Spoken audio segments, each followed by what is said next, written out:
Hello everyone, welcome once again in my YouTube channel in AK career academy. तो देखिए, अभी हम लोग क्लास 10 के भूगोल को पढ़ रहे हैं, जिसमें आज हम लोग बड़ा ही इंटरेस्टिंग टॉपिक को पढ़ने जा रहे हैं और ये है कुछ प्रमुख पर्यावरणीय समस्याएं, यानी सब मेन इन्वायरमेंटल प्रॉब्लम्स। हमारे इन्वायरमेंट में, हमारे पर्यावरण में ऐसी बहुत सारी समस्याएं हैं जो आज गंभीर रूप धारण कर चुकी है। और वैसी समस्या जो केवल भारत की समस्या नहीं है, बल्कि ये लगभग पूरे विश्व की एक बहुत बड़ी समस्या बन चुकी है। तो उन सारे प्रमुख समस्याओं की चर्चा आज के क्लास में हम करने वाले हैं और फिर अगले क्लास में हम आपको बताएंगे कि इन सारे समस्याओं से लड़ने के लिए, जूझने के लिए पूरी दुनिया के द्वारा कौन कौन से प्रयास किया जा रहा है, इसके बारे में हम समझाएंगे। लेकिन आज उस प्रमुख समस्याओं के बारे में ही हम समझेंगे। देखिए, पूरी दुनिया का जो सबसे प्रमुख समस्या है यह है भूमंडलीय तापन, और इन सारे समस्याओं को हम अच्छा से समझाने वाले हैं। भूमंडलीय तापन, तो ये जो भूमंडलीय तापन है, इसको इंग्लिश में कहा जाता है ग्लोबल वार्मिंग। Global warming. अब आइए इसको समझिए कि ग्लोबल वार्मिंग क्या है, ये कितनी खतरनाक समस्या है। तो देखिए, आजकल पृथ्वी के जो टेम्परेचर है, पृथ्वी का जो तापमान है, दिन प्रतिदिन प्रत्येक वर्ष काफी ज्यादा से ज्यादा बढ़ते जा रहा है। पृथ्वी का टेम्परेचर बहुत अधिक बढ़ते जा रहा है। पहले पृथ्वी का तापमान बहुत कम था। आप किसी भी एरिया में जाइए, वहाँ पे जो मतलब ठंडी का दिन होता है वो बहुत कम ठंडी का अंतराल हो गया है। गर्मी काफ़ी ज़्यादा बढ़ते जा रहा है और ये बहुत ज़्यादा गर्मी बढ़ते जाने के कारण पृथ्वी पे बहुत सारी पर्यावरणीय समस्याएं, अन्य बहुत सारी पर्यावरणीय समस्याएं उत्पन्न हो रही है। अलग अलग प्रकार की बीमारियां उत्पन्न हो रही है। बहुत सारे जीव जंतुओं की जो प्रजातियां हैं इस ग्लोबल वार्मिंग के शिकार बन जा रही है, यानी उसके कारण विलुप्त हो जा रही है। तो अलग अलग प्रकार के इसके प्रभाव को भी हमें देखने को मिल रहा है। तो देखिए, रियल में देखा जाए तो ये जो भूमंडलीय तापन है, बहुत सारे जगहों पे, बहुत सारे शहरों में, दुनिया के अलग अलग कोने में अंतर्राष्ट्रीय सम्मेलन वगैरह किया गया और उन सम्मेलनों के में बहुत सारे देश के अलग अलग विशेषज्ञ वहाँ आकर और वार्तालाप किए, बातचीत किए, जिससे निष्कर्ष निकाला गया कि भाई ये जो भूमंडलीय तापन की प्रॉब्लम है, ग्लोबल वार्मिंग की जो समस्या है, यानी पृथ्वी का जो टेम्परेचर हर साल बढ़ते जा रहा है, दिन प्रतिदिन काफ़ी अधिक बढ़ते जा रहा है। एक ऐसा समय आएगा कि पृथ्वी का टेम्परेचर इतना अधिक बढ़ जाएगा कि यहाँ की जीवधारियों को रहना भी मुश्किल हो जाएगा। तो फिर ऐसी स्थिति की मतलब आखिर इसका कारण क्या है? तो इस कारण की जानकारी लगाने के लिए बहुत सारे अंतर्राष्ट्रीय सम्मेलनों में प्रयास किया गया, जिसके अंतर्गत यह पता चला कि ग्रीन हाउस गैसेज जो हैं, कल कारखानों से, वाहनों के धुओं से, अलग अलग स्रोतों से निकलने वाले जो ग्रीन हाउस गैसें हैं, ये ग्रीन हाउस गैस जो है कहीं ना कहीं जिम्मेदार है, ये कहीं ना कहीं रिस्पॉन्सिबल है ग्लोबल वार्मिंग के लिए, भूमंडलीय तापन के लिए जरूर जिम्मेदार है। अब देखिए, ग्रीन हाउस गैसें बहुत सारी है, इसको हम अगले क्लास में डिस्कस भी करेंगे।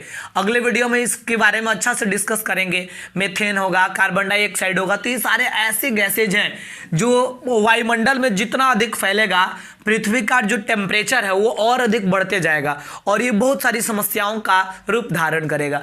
दूसरी तरफ देखा जाए तो जंगलों की जो तेजी से कटाई हो रही है, वनों की जो तेजी से कटाई हो रही है, तो वृक्ष वगैरह जब रहता है तो वायुमंडल में जो जितने सारे भी गैसेज होता है उसको बैलेंस में रखने का काम करता है, संतुलित रखने का काम करता है। लेकिन वनों की तेजी से कटाई के कारण, वृक्षों की कमी के कारण बहुत सारे जहरीले गैसों की मात्रा जो है ये वायुमंडल में बढ़ गया है, जिसके कारण ऐसी समस्याएं जो देखने को मिल रहा है। फिर इसके बाद आगे चले तो कुछ और समस्याएं हम देखेंगे। जैसे मान लीजिए कि हम बात करते हैं जलवायु परिवर्तन का। यह भी एक बहुत बड़ी समस्या है, जलवायु परिवर्तन यानी क्लाइमेट चेंजिंग। तो देखिए, अगर क्लाइमेट चेंजिंग की बात किया जाए, जलवायु परिवर्तन का, तो आप समझ सकते हैं कि ये सच में एक बहुत बड़ी समस्या है, क्योंकि और इससे बहुत सारा इफेक्ट भी पड़ता है, बहुत सारा इसका बुरा इफेक्ट भी पड़ता है। पहले क्या होता था और आज का क्लाइमेट क्या है, पहले का क्लाइमेट क्या था और आने वाले दिन में क्लाइमेट कितना बदल जाएगा, यह एक गहन चिंता का विषय बना हुआ पूरे विश्व के लिए।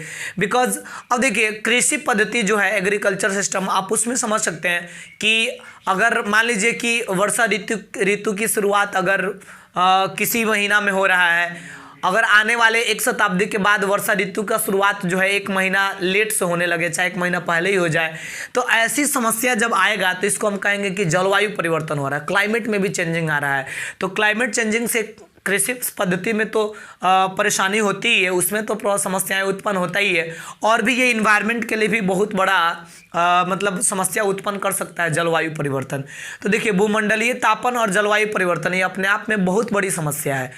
और आगे चलेंगे हम तो देखिए इसके अतिरिक्त और भी बहुत सारी समस्याएं। अगर हम प्रदूषण की बात करेंगे, स्पेशली पॉल्यूशन की, तो पॉल्यूशन की अगर चर्चा किया जाए तो पॉल्यूशन में बहुत सारे फैक्टर्स हैं।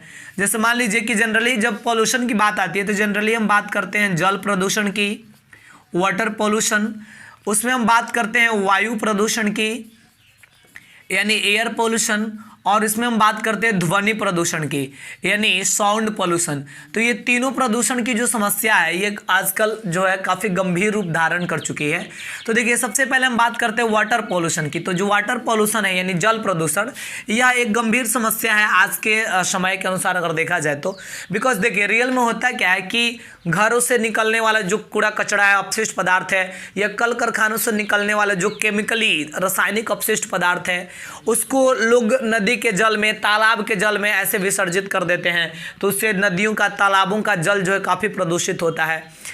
या और भी बहुत सारे रीजन्स है। मान लीजिए कि खाद एवं रासायनिक उर्वरकों का, खाद वगैरह का इस्तेमाल किया जाएगा, वो बारिश के जल के साथ वो सारे रासायनिक उर्वरक, खाद वगैरह सब बहकर नदी और तालाब के जल में मिल जाएगा, तो उससे जल प्रदूषण की समस्या उत्पन्न होती है। तो देखिए जल प्रदूषण से सबसे ज़्यादा बुरा इफेक्ट पड़ता है जलीय जीवों पर। जो जल के अंदर रहने वाली जो जलीय प्राणी है उसका अस्तित्व खतरे में पड़ जाता है, उनमें तरह तरह की बीमारियाँ उत्पन्न होने लगती है, जिसके चलते उनकी संख्या जो है घटने लगती है। तो इसलिए जल प्रदूषण भी एक मेन समस्या है हमारे लिए। अब इसके बाद हम बात करते हैं वायु प्रदूषण का। तो देखिएगा वायु प्रदूषण के अंतर्गत हमें जानना है कि जैसे मान लीजिए कि गाड़ियां चलाई जा रही है, अधिक से अधिक संख्या में वाहनों को चलाया जा रहा, तो और इन वाहनों से बहुत सारे खतरनाक, मतलब इन वाहनों से जो धुआं निकलता है उस धुआं में बहुत ही जहरीला गैस वगैरह होता है। या फिर कल कारखानों में जो बड़ी बड़ी चिमनियां हमें देखने को मिलता है जहाँ से केमिकल्स वगैरह का यूज़ करने से, या फिर कोयला वगैरह को जलाने से, या पेट्रोलियम वगैरह को जलाने से अलग अलग प्रकार के जहरीला गैस उसमें से भी जो है निकलता है, जिससे होता क्या है कि वो सारे जहरीले गैस वायुमंडल में मिल जाते हैं और वायुमंडल में मिलकर हवा के साथ वो वायु को प्रदूषित करने का काम करते हैं। और उस वायु में अगर हम लोग सांस लेंगे तो हमको बहुत सारी सांस से संबंधित समस्याएं उत्पन्न होगी। अगर कोई जंतु, कोई दूसरा जानवर अगर सांस लेगा तो उसके अंदर ये सारी समस्याएं उत्पन्न होगी। तो इसलिए वायु प्रदूषण भी हमारे लिए एक बहुत ही डेंजरस समस्या के रूप में है। अब इसके बाद हम बात करते हैं ध्वनि प्रदूषण का। तो देखिएगा बहुत सारा स्रोत है। जैसे मान लीजिए कि दिन भर गाड़ी वगैरह चलेगा, गाड़ी का हॉर्न वगैरह बजेगा, या फिर ये जो साउंड वगैरह बजता है हम लोग जनरली देखते हैं नाच ऑर्केस्ट्रा वगैरह में, या फिर डीजे बॉक्स वगैरह, ये सारे चीज़ का बजना, या कल कारखानों में जब बड़ी बड़ी मशीनें चलती है तो वो भी काफ़ी ज़्यादा आवाज़ करता है। और इन सारे अधिक से अधिक साउंड के फैलने से ध्वनि प्रदूषण की समस्या भी उत्पन्न होता है, जिसका कान पे, ब्रेन पे इसका काफ़ी ज़्यादा इफेक्ट पड़ता है मनुष्यों के या अन्य जीव जंतुओं के। अब इसके बाद आगे चले तो एक बहुत प्रमुख समस्या है ये, और ये मतलब काफ़ी डेंजरस समस्या का रूप दिन प्रतिदिन ये धारण करते जा रहा है, और ये है ओजोन का क्षय। ओजोन का जो दिन प्रतिदिन क्षय हो रहा है, ओजोन का जो नुकसान हो रहा है, यानी हम कह सकते हैं इसको डेप्रीसिएशन इन ओजोन लेयर, यानी ओजोन का जो लेयर है उसमें जो डेप्रिसिएशन देखने को मिल रहा है, उसमें जो कमी देखने को मिल रहा है।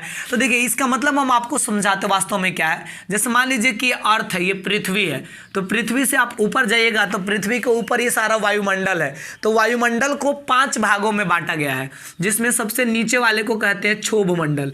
इसमें जो सबसे नीचे वाला मंडल होता है उसको कहते हैं क्षोभ मंडल। इसको इंग्लिश में बोलते हैं लिथोस्फेयर। फिर इसके बाद इसके ऊपर जाएंगे तो आएगा जो मतलब पृथ्वी से सबसे नज़दीक वाला जो वायुमंडल का परत है उसको क्षोभ मंडल कहते हैं। इसके ऊपर वाले परत को हम कहते हैं समताप मंडल।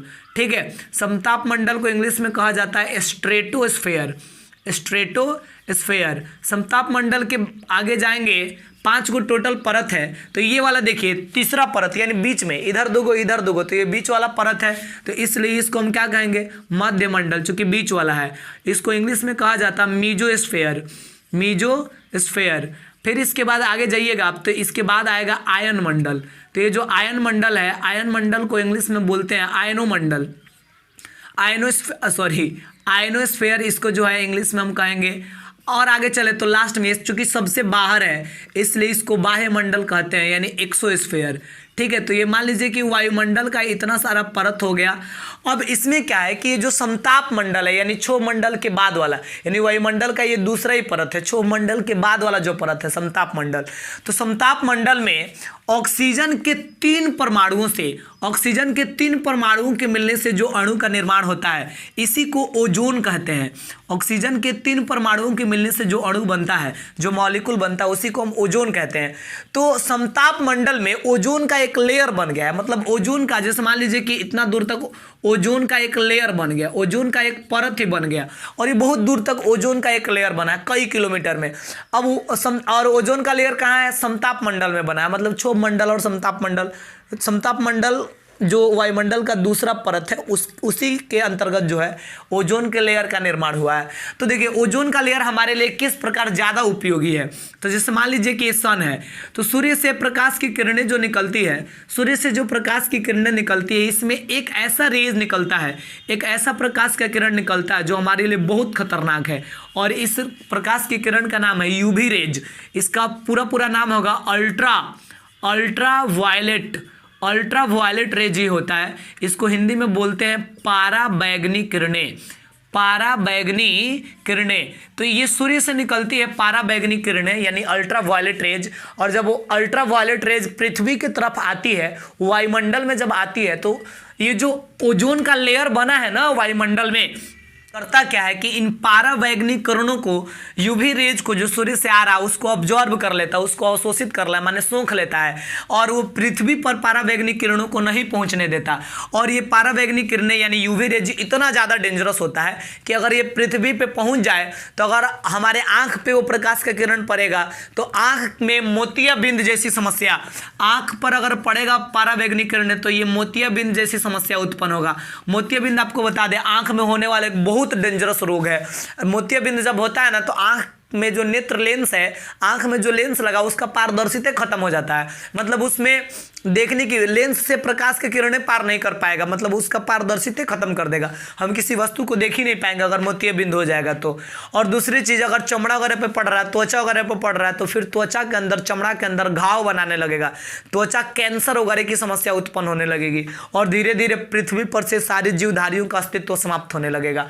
तो देखिए पारावैंगनिक किरणें बहुत डेंजरस है जो सूर्य से निकलती है, और इस डेंजरस किरणों को कौन कंट्रोल करता है? ओजोन का लेयर, बिकॉज उसको अवशोषित कर लेता, सोख लेता है और पृथ्वी पर नहीं पहुंचने देता।